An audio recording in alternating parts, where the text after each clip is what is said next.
Alrighty, welcome back to episode 2 of the Whispering Delves. As you saw in the intro, they recruited a cleric and a rogue. Cleric's name is Odell Duke, and the rogue is Nanguaya.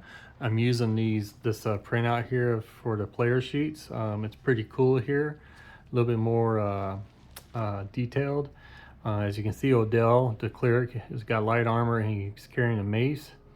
He can attack at full level against the undead, but when he attacks anything else, it's half his level. So level 1 means it's a 0.5, I guess, is what they're saying. So anyways, spells and stuff, he has the blessing. He's got three shots of the blessing and 3 shots of the healing that he can use. Nanguaya, now we got the rogue here.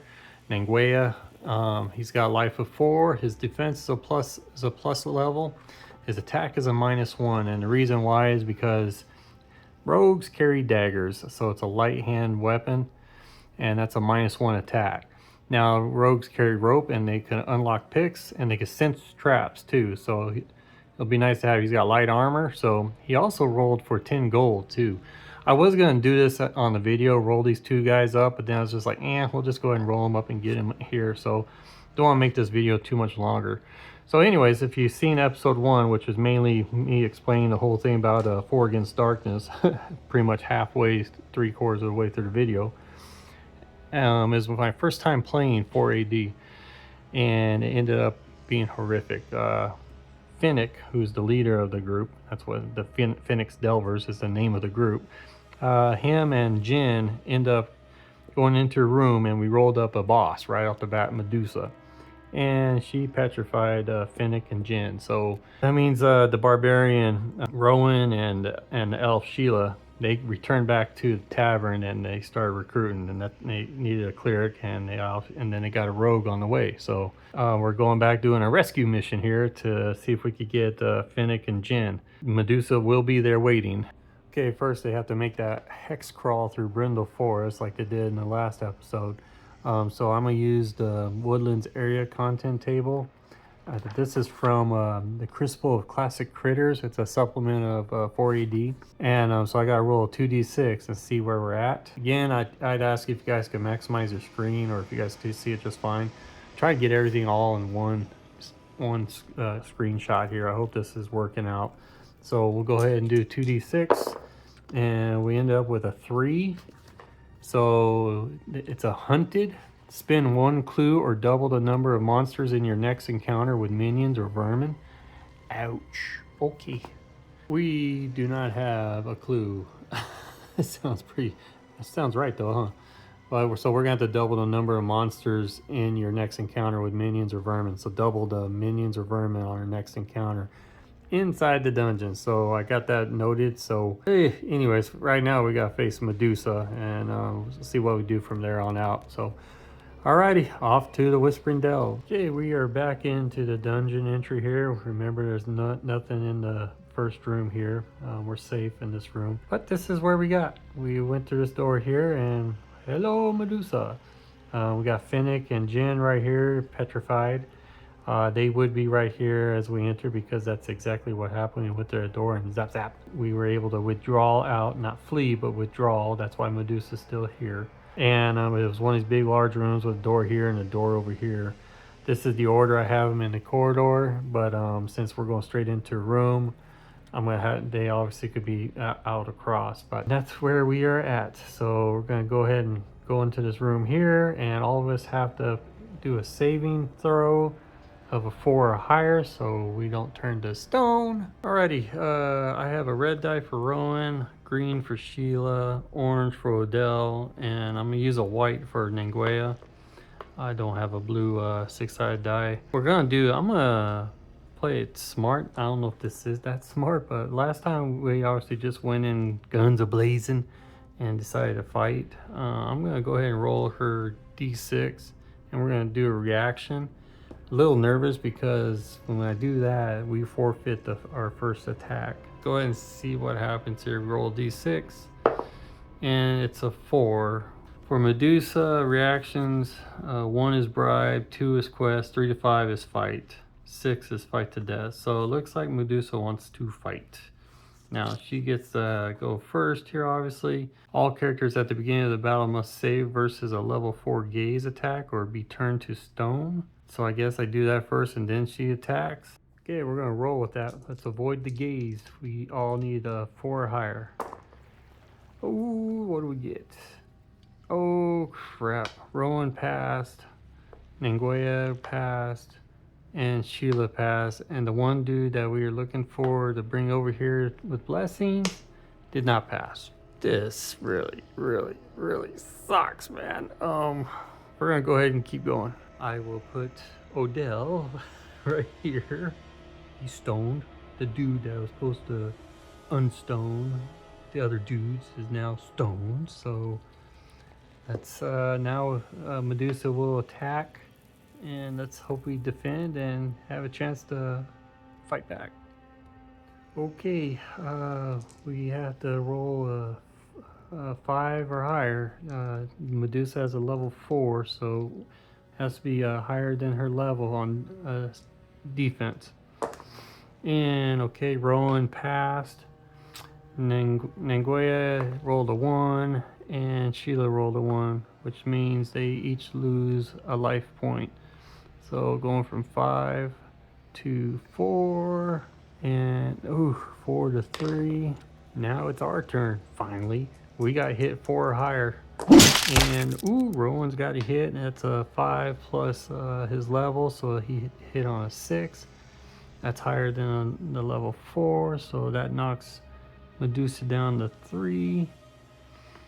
And then let's see, Sheila has a 3 plus her attack is a +1, so it's a 4, so she hits Medusa and that puts her to 2. Oh my gosh. And then kabang, that's an exploding 6 there with Nanguea. It's a -1 though, but if it's exploding 6, don't you minus it after you're done rolling the exploding 6? So 6 plus 4 is 10. Subtract the 1 makes it a 9. So it's above the level. And that would make it 9. 9, that'd be 1 because of level 4. And 8, or if I had a total of 8 points, or that would be 2 hits. Well, he did 9. So Medusa's dead then. Down to 0 because that was 2 hits and she only had 2 hits left. Yes, Nanguea. Awesome. Yes, we killed Medusa. Medusa is gone. Let me know if I did that right. I think I did because that exploding 6 gave him 6 points, and then he rolled a 4, which gives him a total of 10. Subtract the 1 because of his -1 attack brings it to 9. That's a total of 9 points. If it's a level 4, 4 times 2 is 8. Yeah, it has to be right. So let me know, guys. I'm rolling with it. So we have killed Medusa, which means we get one of us gets to roll an XP, and we'll do that right now. Now the question is, we only can level up one of them, and what you do is you roll a d6 and you gotta roll higher than your level, which is a level 1. So chances of being to level up one is pretty high. Do I want to bring my barbarian up to a level 2, or the elf to a level 2, or Nanguea to level 2? I'm almost leaning towards Nanguea because it would help him out in fighting because he has a -1 attack. Yeah, let's go ahead and we're gonna go ahead and do Nanguea. Nanguea, you need to you need to roll a 2 or higher. And Nanguea is at 3, so Nanguea, you are now a level 2 rogue. Okay, so go ahead and take that off and put down 2. Yeah, that's a 2. I can read it. It's a 2. Now we roll a d6 on the treasure table here, and we get a 1. So it's a d6 gold pieces, which isn't going to be much at all. And it's 6, so we get 6 gold pieces. So a whopping 6 gold pieces is all we got from Medusa there, who pretty much wiped out 3 of our crew members. Now I'm down to 3 guys. I'm gonna move on. We're gonna go ahead and explore this dungeon with 3 and see what happens here, because Odell's stoned. Now we made a deal with him for 100 gold. We gave him 40. Yeah, you know, we could just leave him there and then we don't have to pay him the other 60. Alrighty, I'm gonna have us retreat back into the main entrance here where we're safe right here. We could go up this corridor here. If you notice, I erased that door and put it over on this side. I think that'll work better. Let me know if that was dumb. But gonna go ahead and got this door here. I think we're gonna go through this door right here. No, we'll go up this way. So let's roll and see what we find up here. Okay, roll 2d6, and we have, oh, black is the 10s and the red is the 1s. So we rolled a 36. That is going to be right here. Ooh, we got a wicked old thing right here. Okay, since it's not a corridor, it's more of a room. Yeah, it's a room. Is what we're entering into. Weird looking room though. I had to reverse the angle of it, and we're able to still make it happen. So we got a door here and a door here, but we gotta roll and see what we have in this room here. Okay, we roll a 2d6 and we get 6.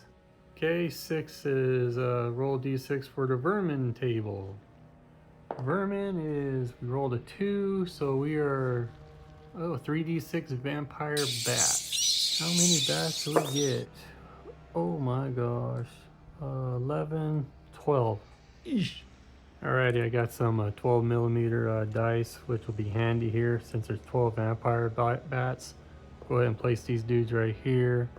That means there'll be 4 bats to each character here. We could do reactions, but they're level 1, so we'll go ahead and fight them off. Okay, we roll. Rolling. Rowan has a 6, Nanguea has a 4, and Sheila has a 4. 6 plus 4 is 10, plus another 4 is 14. Wiped all the vampire bats out. Well, that was easy. Put these guys back over here, and I'm just gonna put a V here for vermin. Did. Now, which way do we want to go? We got a door going this way and door this way. I want to take the door this way down. Alrighty, we have a 63. So 63. Oops, sorry, Ron. Oh, it's just going to be a straight corridor right here. So we got a straight corridor going down here, and it's funny because the doors are, one door is equal to the other side here.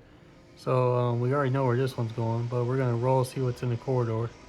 Okay, 2d6, and we have 5 plus 4 is 9. So we go right here, and the corridor is empty.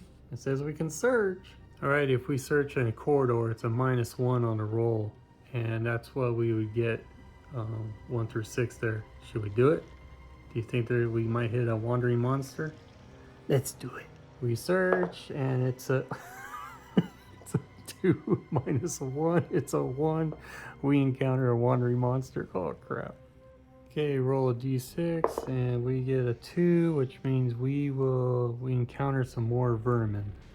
Okay, roll another d6 and we rolled a 1, which means we encounter some rats. 3d6 on the rats, and we get 2 plus 6 is 8, 9 rats. Okay, line them all up here, and there'll be 3 rats apiece, you dirty rats. And then we'll go ahead and roll the 3 dice. Whoops, get over here. And all 3 attack. They killed them all. There's 8 right there, 9, 10. Wiped them out. Alrighty, we're gonna see what's behind this door right here. Okay, we got A 3 and a 1, that makes it a 31. 31 will be this guy right here. Okay, it's another room, so roll 2d6, and we got a 3, and it says a roll d6 traps table. Roll, and we got a 4, and that is bear trap, level 4, hitting the character leading the marching order. Okay, advice. When you're cruising in dungeon, make sure you remember to put the rogue up front. I have the rogue in the back, so he will not be able to detect the trap. So we have to roll a level 4 or higher for Rowan and Sheila. Actually, we have to beat the level, so we have to roll a 5 or a 6 to pass. So Rowan and Sheila, they both don't pass. Actually, Sheila did pass that bear trap roll because I was just reading up on it. Right here it says halflings and elves roll at a +1. Rogues add their level, which you don't have to worry about. So it looks like it's going to be Rowan that's going to be dealing with the character loses 1 life and will have a -1 to attack and defense rolls until that lost life is recovered. So if the lost life is recovered, they each have bandages, so a bandage will recover the 1 life. So I'm assuming it will take care of the -1 attack. It'll erase that and the defense. And his limping leg heals. A limping character will roll at a -2 against other bear traps or trap doors. Okay, we're gonna go ahead and use the bandage and be done with that one. Yeah, so the 4 becomes a 5, and Sheila's just fine. We'll take the bandage off of Rowan, and he has no more bandages now. Keep his life at 8. He's not limp anymore, so we're good to go. Moving on. Okay, Sheila has a lantern, so she has to be up front. Rowan can't carry it because he's got a 2-handed weapon. So Rowan's looking back. You puny little rogue, get up front. So that's what we're gonna do now. That's gonna be our marching order now.